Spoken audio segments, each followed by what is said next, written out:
जब हम बात करते हैं पैसा कमाने की, तो दो ऑप्शंस हमको क्लियर कट समझ आते हैं, एक है जॉब, एक है बिजनेस। हम इसकी बात नहीं करेंगे। तीसरा ऑप्शन एक और है जो यूट्यूब पर भरा पड़ा है कि ये कर लो, ये करने से इतना पैसा कमा लोगे, उसको भी हटा देते हैं। मतलब इस सेशन का टॉपिक कर देते हैं how to make money without doing anything. कैसा लग रहा है? कितनों को लग रहा है कि मैं ऐसी हवा में बात कर रहा हूं? कितनों को लग रहा है कि मैं अगर कुछ बोल रहा हूं तो वो बात लॉजिकल होगी और मैं जो बोल रहा हूं अपने एक्सपीरियंस के बेस पे बोल रहा हूं? मतलब इतना विश्वास है आप लोगों को मेरे ऊपर कि यहां पर मैं किसी नए स्कैम को शुरू नहीं कर रहा हूं। मतलब ये नहीं है इस सेशन के एंड में मैं आपको कहूंगा कि निकालो 1000 रुपए 1000 रुपए 1000 रुपए 1000 रुपए 1000 रुपए और मैं आपको कहूंगा यहां पे पैसा लगा दो, मुझे दे दो और वो पैसा इतना हो जाएगा। ऐसा कुछ तो आपको नहीं लग रहा ना कि यहां पर होने वाला है? पूरा ट्रस्ट है आप पे? पूरा ट्रस्ट है। कितनों को पूरा ट्रस्ट है मेरे ऊपर? बढ़िया।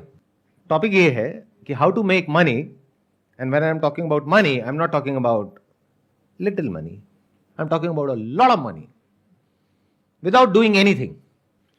इसमें आगे बढ़ने से पहले आपको समझना होगा the concept of compound interest. कितने लोगों को समझ आता है? कितने लोगों को समझ नहीं आता है? ठीक है, तो यहीं से शुरू करते हैं। एल्बर्ट आइंस्टाइन का नाम कितनों ने सुना है? आप में से सबने सुना है। एल्बर्ट आइंस्टाइन ने कहा है कि compound interest is the 8th wonder of the world. 7 wonders हमको पता है, तो 8वां जो अजूबा है वो है कंपाउंड इंटरेस्ट। जिसको इसकी नॉलेज है वो इतना अमीर हो सकता है जिसकी कोई हद नहीं है, और जिसको इसकी नॉलेज नहीं है वो इतना गरीब हो सकता है उसकी भी कोई हद नहीं है। और 99% लोगों को अगर इसकी नॉलेज है भी तो ऊपर ऊपर लेवल पर है। जिन्होंने हाथ अभी ऊपर भी किया था ना, उनको भी बहुत बेसिक सी नॉलेज है, डीपली नहीं समझते हैं। एक क्वेश्चन पूछता हूं आप लोगों से। चेस में 64 स्क्वायर्स होते हैं, तो मान लो अगर हम पहले स्क्वायर के ऊपर 1 चावल का दाना रखें, अगले स्क्वायर के ऊपर 2 चावल के दाने रखें, तीसरे पे 4 दाने रखें, चौथे पे 8 दाने रखें। अगर इस तरीके से हम करते जाएं तो एंड तक पहुंचते पहुंचते, यानी जब हम लास्ट स्क्वायर पे पहुंचेंगे तो कितने चावल के दाने होंगे? Near about approx 1 lakh sir. 1 lakh के आसपास? Yes sir. Anybody else? Sir, I think more than 10 lakh. 10 lakh से ऊपर हो जाएंगे? Yes, sir. तो मतलब आपका जो दिमाग चल रहा है वो चल रहा है मैक्सिमम लाखों तक, और अगर किसी का दिमाग चलेगा तो वो चल जाएगा करोड़ों तक। क्या हो अगर मैं कहूं कि जब तक आप आखिरी उस पर पहुंचोगे, जो आखिरी बॉक्स है, तो वहां पर आपको चाहिएंगे 18 जीरो। कितने करोड़ होते हैं ये? बोल तक नहीं पा रहे हो, इतने चावल के दाने हो जाएंगे वहां पर। इससे क्या समझ आ रहा है कि compounding is actually the 8th wonder of the world. जिसको इसके बारे में नहीं पता था, या जिसको पता भी था, उसने भी इमेजिन नहीं किया होगा कि इतना बढ़ जाएगा। उसने सोचा होगा मैक्सिमम कुछ करोड़ हो जाएंगे, 50 करोड़ हो जाएंगे, 100 करोड़ हो जाएंगे, 1000 करोड़ हो जाएंगे। ये तो उससे भी बहुत ज्यादा है। ये है पावर ऑफ कंपाउंडिंग। इसका एक और एग्जांपल देता हूं आपको, बहुत simple, day to day life से कनेक्टेड। आप में से कितनों के पास में क्रेडिट कार्ड है? तो क्रेडिट कार्ड पे आपको पता है कितना इंटरेस्ट लगता है, 1 साल का या 1 महीने का? Sir around 36%। 36% पर एनम, यानी अराउंड 3% महीने का। यानी कि 10,000 रुपए आपने क्रेडिट कार्ड कंपनी को टाइम से नहीं दिया तो उस पर कितना रुपए लगेगा? 10,300। 300 रुपए सुनने में बड़ा लगता है तो बहुत छोटा लगता है। अरे 300 रुपए से क्या फर्क पड़ता है? क्रेडिट कार्ड कंपनी बोलती नहीं है कि इसको ईएमआई में ब्रेक कर दो, बट उसमें कितना एक्स्ट्रा लगेगा? सिर्फ 300 रुपए।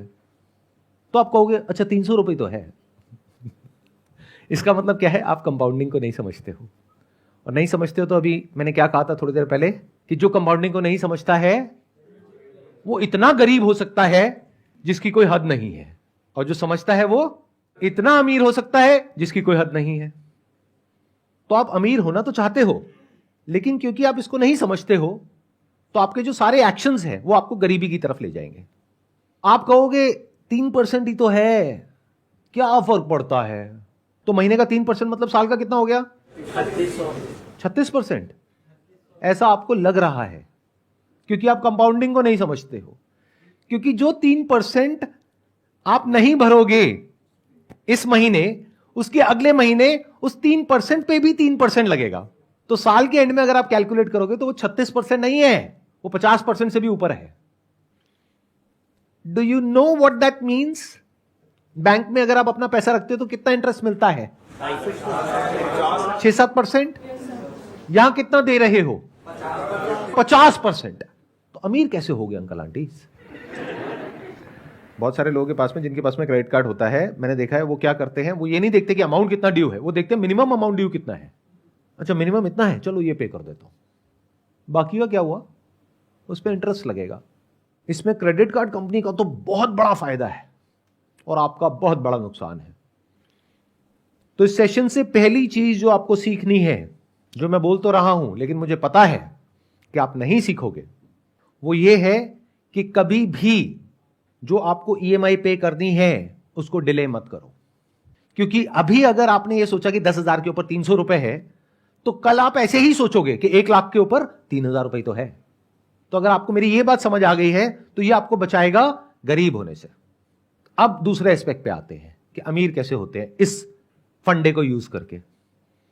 सबसे पहला स्टेप है, अगर आज आपकी एज है 20-22 साल, तो आपको क्या करना है, जो कर रहे हो वही करो, उसको अच्छे से करो, यानी कि पढ़ाई लिखाई।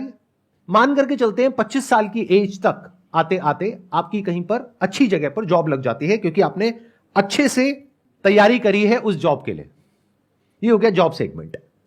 दूसरा हो गया कि आपने 20 साल की एज से अपना कुछ करने की कोशिश करी, यानी कि बिजनेस। उसमें से 10 में से 9 फेल हो गए, लेकिन 25 साल की एज तक पहुंचते पहुंचते एक बिजनेस एक स्टेबल पोजीशन में आ गया है, जहां से आपको महीने का लाख रुपए आ रहा है। तो चाहे जॉब के रास्ते से चाहे बिजनेस के रास्ते से, मैं मान करके चलता हूं कि 25 साल की एज तक आपको महीने का लाख रुपए आ रहा है। बट क्या लाख रुपए महीना आपको बहुत अमीर बना देगा? क्या इस सच को देख पा रहे हो? आई एम नॉट श्योर कितने लोग देख पा रहे हैं, क्योंकि इन्फ्लेशन बहुत तेजी से बढ़ रहा है। 5 साल बाद जो आप लाख रुपए महीने का कमाओगे, उस टाइम उसकी वैल्यू आज के हिसाब से अंदाजा 50-60 हजार रुपए होगी। तो बहुत ज्यादा नहीं है। अभी सुनने में आपको लग रहा होगा लाख रुपए महीना, बट बहुत बड़ा नहीं है। तो अगर आप इसको अचीव कर लेते हो, तब हम नेक्स्ट स्टेप पे जा सकते हैं। यानी क्या, 25 साल की एज में आपने लाख रुपए महीना कमाना शुरू किया, यानी साल का कितना कमाया? 12 लाख रुपए। 5 साल में कितना कमाया? 60 लाख। 40 लाख आपका खर्चा हो गया। 20 लाख आपने बचाया, वो भी अगर बहुत सेंसिबली आपने अपने खर्चों को कंट्रोल किया तब। अगर बेवकूफों की तरह किया तो कुछ नहीं बचने वाला, उल्टा उस वक्त आप कर्जे में हो गए। लेकिन अगर तरीके से जिया, सेंसिबली जिया, बिना अपने आसपास में लोगों को देखे कि वो क्या कर रहे हैं, बल्कि इस गोल के साथ में कि मेरे पास में 30 साल की एज में 20 लाख की सेविंग होनी चाहिए, क्या ये रियलिस्टिक है या आप कहते हो नहीं इतना भी नहीं हो सकता है? अगर इतना भी नहीं हो सकता है तो पहले इसको पॉसिबल करो, फिर बारी आएगी कि how to make money without doing anything. अगर कोई आपको आकर के ये बोल रहा है कि आपके बैंक अकाउंट में कोई पैसा नहीं है, आपके बैंक अकाउंट में 10,000 रुपए है और हम आपको करोड़पति बना देंगे, तो वो 10,000 रुपए आपके अकाउंट से निकलेगा, उस आदमी के अकाउंट में जाएगा और आपके जैसे और बहुत सारे बेवकूफ मिलेंगे जिनके सबके पैसे उसके पास में जाएंगे। तो आप बनो ना बनो, वो पक्का बनेगा करोड़पति। तो ये मैंने आपको इसकी एलिजिबिलिटी बता दी। 5 साल में कितना कमाया? 60 लाख। 20 लाख आपने बचाया, तो उस 20 लाख का आप क्या करने वाले हो 30 साल की एज में? बहुत सारे लोग तो बहुत ही बड़ी बेवकूफी करते हैं। यानी क्या, ये पैसा उनके बैंक अकाउंट में पड़ा होता है। इसका मतलब उनको कंपाउंड इंटरेस्ट के बारे में कुछ भी नहीं पता है। तो अगर आप ये बेवकूफी करने वाले हो या अभी कर रहे हो, तो सबसे पहले उस पैसे की एफडी करा लो, क्योंकि सेविंग में इंटरेस्ट है 3-4%, एफडी में है 7%। और आजकल तो बहुत सारे बैंक्स ऐसे हैं जहां पर ऑटोमेटिकली ये काम हो जाता है। अब जो न्यू एज बैंक्स हैं वहां पे ये काम ऑटोमेटिकली हो जाता है, यानी आपको मैनुअली नहीं करना पड़ता, कि जैसे ही आपका बैलेंस एक पर्टिकुलर अमाउंट के ऊपर जाता है तो ऑटोमेटिकली एफडी बन जाती है, ऑटोमेटिकली टूट जाती है, उस पर पेनल्टी भी नहीं लगती है। ऐसे भी बैंक्स हैं, तो रिसर्च करो ऐसे कौन से बैंक्स हैं। इसका कितना बड़ा बेनिफिट होगा आपको, अभी आप कैलकुलेट नहीं कर सकते, जैसे वो चेस में आप कैलकुलेट नहीं कर पाए थे। 10-20 साल में अमाउंट कितना बड़ा हो जाएगा आप सोच भी नहीं सकते, अगर सिर्फ यही करते हो जितना मैंने कहा है। तो क्या जो मैंने कहा था वो एक लेवल पे सच नहीं हो गया है? How to make money without doing anything. अभी देखना, एक एक स्टेप हम और आगे बढ़ते रहेंगे।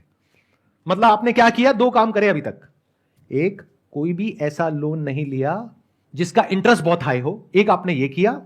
दूसरा, पैसे को आइडल नहीं छोड़ा, अपने सेविंग्स अकाउंट में या करंट अकाउंट में उसकी एफडी करा ली।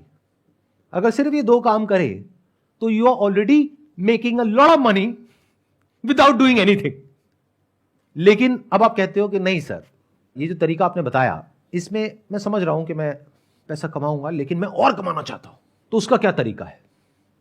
तो अब ध्यान से समझना कि पैसा कमाते कैसे हैं, यानी वेल्थ कैसे क्रिएट होती है। अपना एग्जांपल दूं, उससे आई थिंक आप ज्यादा अच्छे से रिलेट कर पाओगे। हमारा जो बिजनेस है वो है स्टॉक फोटोग्राफी का। आप में से कुछ लोगों को पता होगा, कुछ को नहीं पता होगा, क्योंकि उसके बारे में मैं बात नहीं करता अपने सेशंस में, बट शॉर्ट में बता देता हूं वहां पे हम क्या करते हैं। हम कुछ इमेजेस प्रोड्यूस करते हैं या फोटोग्राफर से लेते हैं, फिर उसको आगे उसका लाइसेंस देते हैं बड़े बड़े ब्रांड्स को। तो जितनी भी आप एड्स देखते हो न्यूज़पेपर्स में, मैगजीन्स में, ऑनलाइन ऑफलाइन, उसमें जो बड़े बड़े ब्रांड्स की जो एड्स होती हैं जहां पर कुछ मॉडल्स होते हैं, मान लो कुछ फैमिलीज हैं, कपल्स हैं, वो जो फोटोग्राफ्स हैं वो there is a strong possibility वो हमसे लेते हैं अगर वहां पर कोई इंडियन फेस है तो, क्योंकि इंडियन फेसेस की हमारी पूरे वर्ल्ड की सबसे बड़ी कलेक्शन है। लेकिन आने वाले टाइम में इस बिजनेस के ऊपर एक बहुत बड़ा थ्रेट है because of AI, artificial intelligence. क्योंकि अब क्या हो रहा है, बहुत सारे ऐसे सॉफ्टवेयर आ गए हैं, बहुत सारे ऐसे प्लेटफॉर्म्स आ गए हैं जैसे मिड जर्नी है, जहां पर के आप जाओ और कुछ प्रॉम्प्ट दो और वो आपको बिल्कुल रियलिस्टिक इमेजेस बना करके दे देगा। तो अगर वो इमेजेस वहां से आपको फ्री में मिल जाएगी, ऑलमोस्ट फ्री में मिल जाएगी, तो कोई हमसे इमेजेस क्यों खरीदेगा? देखो, तीनों सिनारियोस पकड़ लेते हैं कि मेरे अपने बिजनेस में कितने रिटर्न आने वाली है गोइंग फॉरवर्ड अगले 5-10 साल में। या तो 0%, या अगर कुछ बहुत कमाल का हमने कर दिया जो हम कर रहे हैं तो 10%।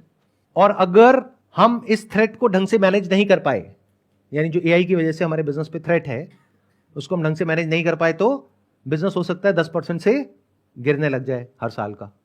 तो मैंने कैलकुलेशंस करी कि अगर मेरे पास में इतना अमाउंट है, अगर उसको मैं अपने बिजनेस में लगाता हूं तो वहां पे in the best case scenario return आएगी 10%।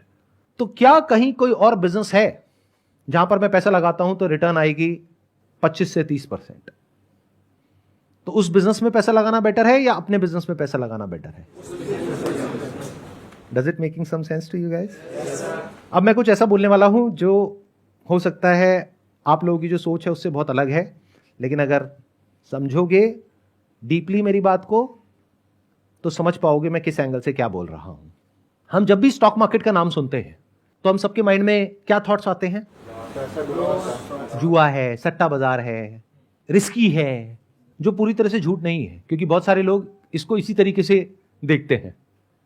किसी ने कहा ये शेयर ऊपर जाने वाला है, खरीद लिया, और ये तो नीचे चला गया, अब क्या करें? नहीं, अब जब वापस से उस भाव पे आएगा तब बेचेंगे, अब वो आधा रह गया, अब क्या करें? नहीं, अभी भी उसको तभी बेचेंगे जब वो वहां पे आएगा, अब वो 10 गुना कम हो गया, अब क्या करें? बैठे हैं और रो रहे हैं और अपने आसपास में लोगों को कह रहे हैं बिल्कुल बेकार है, और अपने बच्चों को भी ये कह रहे हैं बिल्कुल दूर रहना इससे, कुछ नहीं पड़ा इस सब में। ऐसा ही है? जबकि स्टॉक मार्केट ये नहीं है। यानी कि शॉर्ट टर्म में दुनिया की कोई ताकत प्रेडिक्ट नहीं कर सकती है कि जो स्टॉक मार्केट है वो ऊपर जाने वाला है या नीचे जाने वाला है, या कोई पर्टिकुलर स्टॉक ऊपर जाने वाला है या नीचे जाने वाला है। लेकिन लॉन्ग टर्म में उसको प्रेडिक्ट करना बहुत आसान है अगर आप बिजनेस को समझते हो तो मैंने क्या किया, जब मुझे क्लियरली नजर आ गया कि मेरे बिजनेस का एक सैचुरेशन पॉइंट आ रहा है तो मैंने डाइवर्सिफाई किया। अब अगर आपकी लैंग्वेज में बात करी जाए तो मैंने एक स्टॉक परचेज किया, बट अगर मेरे पर्सपेक्टिव से बात करी जाए तो मैंने एक बिजनेस को परचेज कर लिया। दोनों में फर्क देख पा रहे हो? कितने देख पा रहे हैं मैंने क्या बोल दिया है? बाकियों को नहीं समझ आ रहा, मैं समझाता हूं। आप स्टॉक मार्केट को कैसे देखते हो? मैंने शेयर खरीद लिया, शेयर बेच दिया, शेयर का भाव ऊपर चला गया, शेयर का भाव नीचे चला गया। मैं ऐसे नहीं देखता। जो भी लोग एक्चुअल में समझते हैं स्टॉक मार्केट को वो ऐसे नहीं देखते, बल्कि स्टॉक मार्केट भी गलत वर्ड है। बिजनेस को जो समझते हैं वो ऐसे नहीं देखते। वो कैसे देखते हैं कि स्टॉक का जो प्राइस है वो डिसाइड होता है based upon sentiments in the short term, कि मार्केट के सेंटिमेंट्स कैसे हैं, मार्केट में ग्रीड है या फियर है, जिसको बोलते हैं बुल रन है या बियर मार्केट है, उसके बेस पे स्टॉक के प्राइसेस डिसाइड होते हैं। एक बिजनेस की वैल्यू होती है 100 रुपए, उसका प्राइस होता है 20 रुपए, और एक बिजनेस की वैल्यू होती है 100 रुपए, उसका प्राइस होता है 1000 रुपए। मार्केट में ऐसा सब कुछ देखने को मिलता है। तो अगर यह बात आपको समझ आ रही है तो प्राइस को देखोगे सिर्फ इस पॉइंट ऑफ व्यू से कि जो उस बिजनेस की एक्चुअल में वैल्यू है उससे मुझे सस्ता मिल रहा है या उससे महंगा मिल रहा है। बट रोज बैठ करके ये नहीं देखोगे आज ऊपर चला गया तो मैं खुश हो रहा हूं, नीचे चला गया तो दुखी हो रहा हूं। जैसे अगर आप अपना कोई बिजनेस भी करते हो तो उसको क्या सोच करके करते हो कि आज मैंने बिजनेस शुरू किया, अरे ये बिजनेस तो बढ़िया है, अरे ये बिजनेस तो बुरा है, ऐसे करते हो? या बिजनेस में एक विजन होती है कि 1 साल बाद क्या होने वाला है, 2 साल बाद क्या होने वाला है, 5 साल बाद क्या होने वाला है, 10 साल बाद क्या होने वाला है। तो ये देखना आपको आना चाहिए। अब ये कैसे आएगा? एक बुक है बेंजामिन ग्राम की, which is the intelligent investor, उसको पढ़ो। उससे क्या होगा, आपको बेसिक्स समझ आएंगे स्टॉक मार्केट होता क्या है। उसके अलावा एंटरप्रेन्योरशिप के ऊपर बहुत सारी बुक्स है, वो पढ़ो। अगर आप जॉब कर रहे हो तब भी, क्योंकि आपको बिजनेस समझ आना चाहिए। अगर आपको समझ आ रहा है कि बिजनेस क्या है और स्टॉक मार्केट क्या है और लॉन्ग टर्म इन्वेस्टिंग क्या होती है, कंपाउंडिंग क्या होती है, तो स्टॉक मार्केट आपके लिए एक जरिया है या तो एक नया बिजनेस करने का, या जो अपना बिजनेस कर रहे हो उसके अलावा एक और बिजनेस में डाइवर्सिफाई करने का, जो मैंने किया। यानी आज से 6 महीने पहले मैंने क्या किया, पूरे स्टॉक मार्केट को देखा, यानी इंडियन स्टॉक मार्केट। फिर उसमें से फाइनली ढूंढ करके, मेरे 100 पैरामीटर्स हैं, उसमें मैंने देखा कितनों पे टिक हो रहा है। किसी बिजनेस में 50 पे टिक हो रहा है, 50 पे नहीं हो रहा है, किसी में सिर्फ 10 पे टिक हो रहा है। फाइनली एक ऐसा बिजनेस मिला जिसमें 100 में से 99 पे टिक हो गया है। इससे बेटर अभी तक मुझे और कुछ नहीं मिला है। तो उस बिजनेस में मैंने एक काफी अच्छा स्टेक ले लिया आज से 6 महीने पहले। आज की डेट में मेरे 2 बिजनेस हैं। एक मैं मालिक हूं इमेजेस बाजार का और एक मैं मालिक हूं एक बैंक का।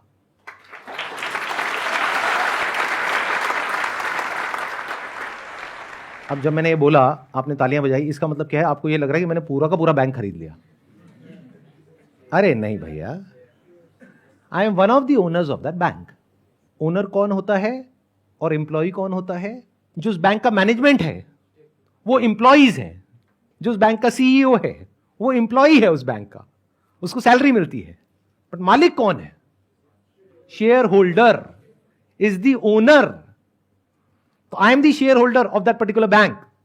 अब वो बैंक, मेरी कैलकुलेशन कहती है, on the most conservative side, it will give me a return of around 30% CAGR in the next 10 years. क्यों? क्योंकि मुझे उस बैंक के बिजनेस मॉडल के बारे में पता है, उसकी सारी एनुअल रिपोर्ट्स होती है वो मैंने पढ़ी है, उसकी अर्निंग्स कॉल सुनी है, उस बैंक में मैंने अकाउंट भी खुलवाया है ताकि कस्टमर के पॉइंट ऑफ व्यू से भी पता लगे। मतलब इतना डिटेल में, इतना डीप में गया हूं मैं उस बैंक के कि मुझे एग्जैक्टली पता है कि क्या हो रहा है और क्या होने वाला है।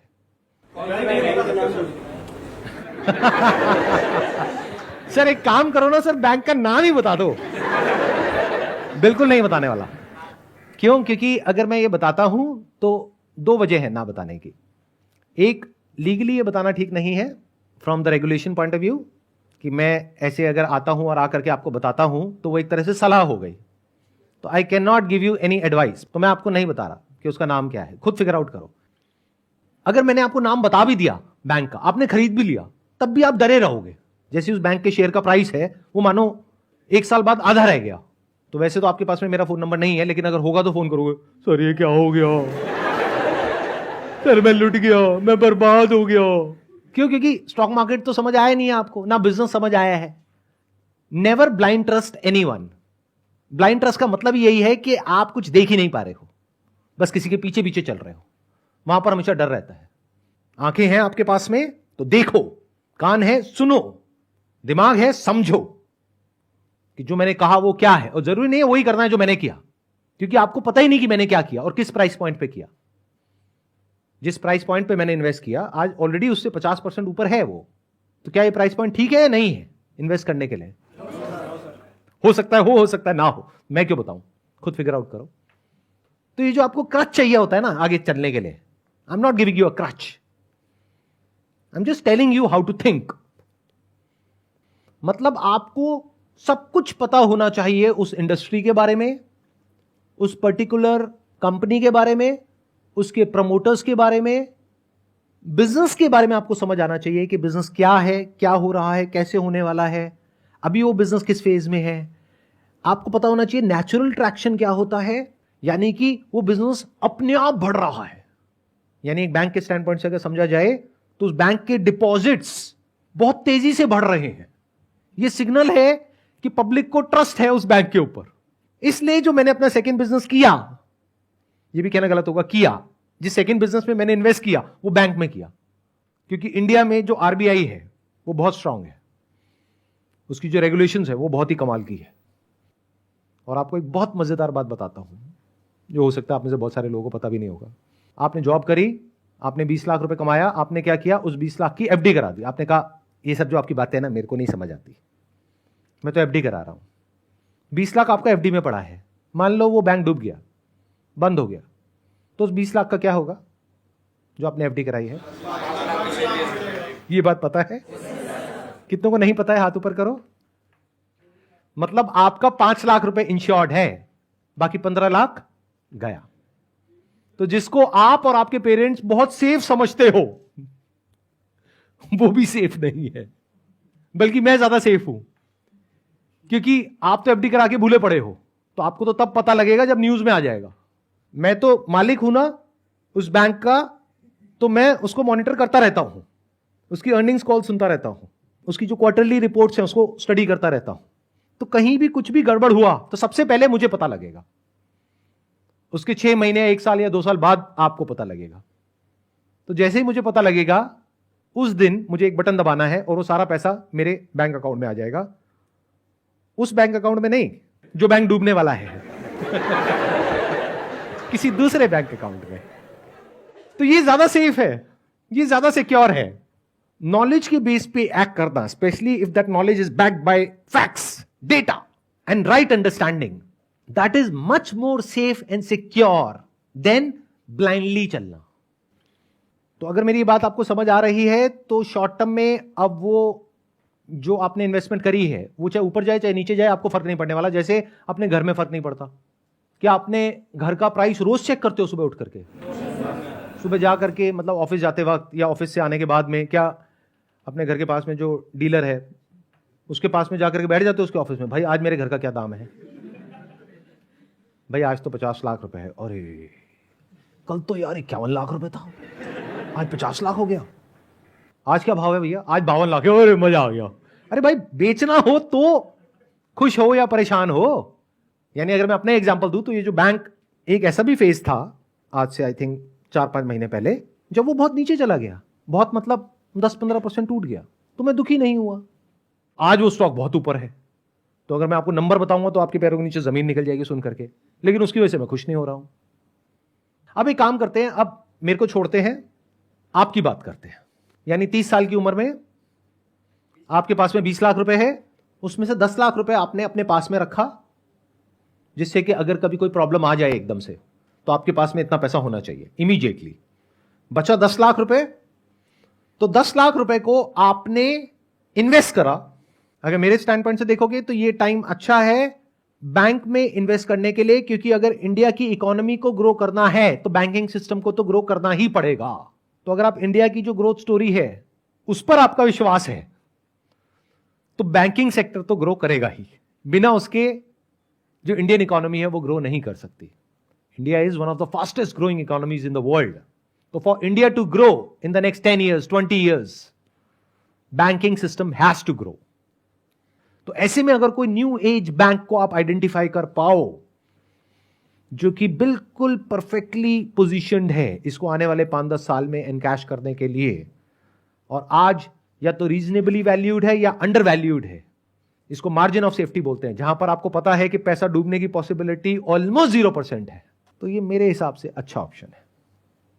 अगर 30% से आपका पैसा ग्रो कर रहा है ईयर ऑन ईयर, तो ये 10 लाख कितना हो जाएगा? Near about 14 times. प्लस जो आप काम कर रहे हो वहां से आपने 10 साल में कितना कमाया लाख रुपए महीने के हिसाब से? 1 करोड़ 20 लाख। और यहां से कितना कमाया? 1 करोड़ 40 लाख। उसमें से 10 लाख हटा दो जो आपने इन्वेस्ट किया, 1 करोड़ 30 लाख। इसके लिए आपने क्या किया? लेकिन किसी ने तो कुछ किया होगा तभी तो पैसा आया। किसने किया? उस कंपनी के मैनेजमेंट ने किया। अब बैंक बैंक मत बोलो बार बार, कहीं आप सारे जाकर के बैंक में पैसा लगा दो और पैसा डूब जाए और मेरे पास में आओ, सर ये क्या कर दिया आपने सर। कंपनी का जो मैनेजमेंट है उसने किया, उन्होंने जो काम किया उसके लिए उनको क्या मिला? सैलरी। बट आपको क्या मिला? प्रॉफिट। और प्रॉफिट हमेशा सैलरी से ज्यादा होता है अगर बिजनेस बढ़िया चल रहा है तो। इसका एक प्रैक्टिकल एग्जांपल दूं? आप में से कितने हैं जिन्होंने बजाज फाइनेंस नाम की कंपनी का नाम सुना है? अभी उसका मार्केट प्राइस क्या है? Any idea? जो स्टॉक मार्केट को ट्रैक करते हो। 7,000 नियर अबाउट 7,000। आज से 10 साल पहले कितना था? यानी अभी ये 2023 चल रहा है, तो 2013 में कितने का था वो? नियर अबाउट 100 रुपए। तो 10 साल में कितना हो गया? 70 टाइम्स। 20 साल पहले कितने का था? 7 रुपए का। तो 20 साल में कितना गुना हो गया? 1000 गुना। अब ये सब सुनने में बहुत अच्छा लगता है, बट अगर आपने ध्यान से मेरी बात सुनी है, मैं इस सब के बारे में बात नहीं कर रहा हूं। इस चक्कर में क्या होता है, बहुत सारे लोग जब स्टॉक मार्केट में घुसते हैं तो इन एक्सपेक्टेशंस के साथ घुसते हैं कि हमको अगला बजाज फाइनेंस ढूंढना है जो आज 7 रुपए का हो और वो आने वाले 20 साल बाद 7,000 का हो जाए। इस चक्कर में उनका वो जो 7 रुपए है वो भी 70 पैसे रह जाता है 20 साल बाद। तो मैं इसकी बात कर ही नहीं रहा हूं, यानी मैं पेनी स्टॉक्स की बात नहीं कर रहा हूं, मैं स्मॉल कैप की बात नहीं कर रहा हूं। मैं कुछ हद तक वो बात कर रहा हूं जिस फेज में बजाज फाइनेंस आज से 10 साल पहले था, 20 साल पहले नहीं, क्योंकि वहां पर ये बता पाना कि 20 साल बाद ऐसा कुछ होने वाला है, that was next to impossible. But 10 साल पहले अगर किसी में एक रीजनेबल अमाउंट ऑफ अंडरस्टैंडिंग थी एनबीएफसी सेक्टर की, तो वो प्रेडिक्ट कर सकता था कि 10 साल बाद कुछ ऐसा होने वाला है। तो मैं बात कर रहा हूं उस वक्त वहां पर एंटर करो जब रिस्क कम हो और रिटर्न की पॉसिबिलिटी बहुत ज्यादा हो। मैंने क्या कहा? आपका पैसा 10 साल में कितना गुना हो जाएगा अगर 30% की रिटर्न आई तो? 14 टाइम्स। और बजाज फाइनेंस कितना हुआ पिछले 10 साल में? 70 गुना। तो मैं 70 गुने की बात ही नहीं कर रहा हूं, मैं ये 50% कैगर की बात नहीं कर रहा हूं, मैं 25-30% की बात कर रहा हूं। और रिस्क को मिनिमाइज करने के लिए मैंने बैंकिंग सेक्टर को चूज किया, because I have fair amount of understanding of that कि वो कैसे काम करती है। प्लस मैंने जो दाव लगाया है वो आप लोगों की बेवकूफी के ऊपर लगाया है, क्योंकि मुझे पूरा विश्वास है आप लोगों के ऊपर कि मेरी ये वीडियो अपलोड करने के बाद भी आप वही करोगे जो आप करते आए हो। यानी जब क्रेडिट कार्ड का बिल आएगा तो मिनिमम अमाउंट ड्यू देखोगे और वो ही भरोगे, या फिर देखोगे अच्छा 300 रुपए तो है 10,000 पे, कोई नहीं, क्या फर्क पड़ता है। तो मुझे पूरा विश्वास है आप लोगों के ऊपर। आई थिंक हिस्ट्री में पहली बार हो रहा है कि मैं अपने ही बिजनेस को खत्म करने का रास्ता आप लोगों को दिखा रहा हूं, जिसमें आपका फायदा है। क्योंकि बैंक का फायदा किसमें है?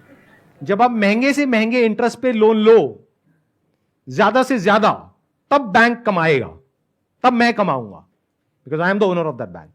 मेरा फायदा इसमें है। लेकिन मैंने अपने नुकसान की बात कर दी है। मैंने जो आपको कहा अगर आपने एक्चुअल में वो कर दिया या सबने वो कर दिया तो मैं तो लॉस में चला जाऊंगा। क्यों? क्योंकि आपका जो पैसा सेविंग्स अकाउंट में पड़ा है उसको उठा के आपने एफडी करा दिया, एफडी में आपको मिल गया 7%, ऊपर से आपने महंगे लोन लेना बंद कर दिए। प्लस बैंक के अपने खर्चे भी तो हैं, इंप्लॉइज हैं, सैलरीज हैं, ब्रांचेस हैं, उसका रेंट है। तो बैंक ने क्या कमाया? तो मैं लॉस में चला गया। लेकिन मुझे पता है ये सब जो मैंने कहा है आप ऐसा कुछ भी नहीं करोगे। फिर आप कहोगे कह क्यों रहे हो? अरे ऐसे ही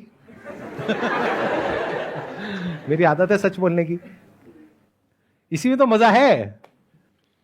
मेरी कैलकुलेशन क्या कह रही है कि इतनी कमाल की वीडियो जिसका नाम इतना कमाल का है कि how to make money without doing anything, उस पर भी व्यूज बहुत ज्यादा नहीं होने वाले हैं इन कंपैरिजन टू जो इंस्टाग्राम पे जो 2 कौड़ी की रील्स होती हैं, उसके कंपैरिजन में इस पर कोई व्यूज नहीं होने वाले हैं।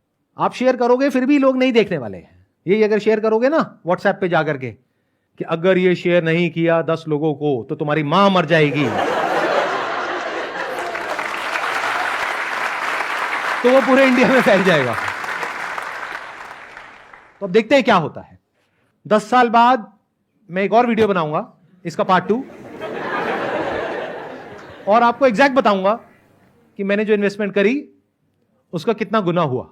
Thank you so much for coming, wish you all the best.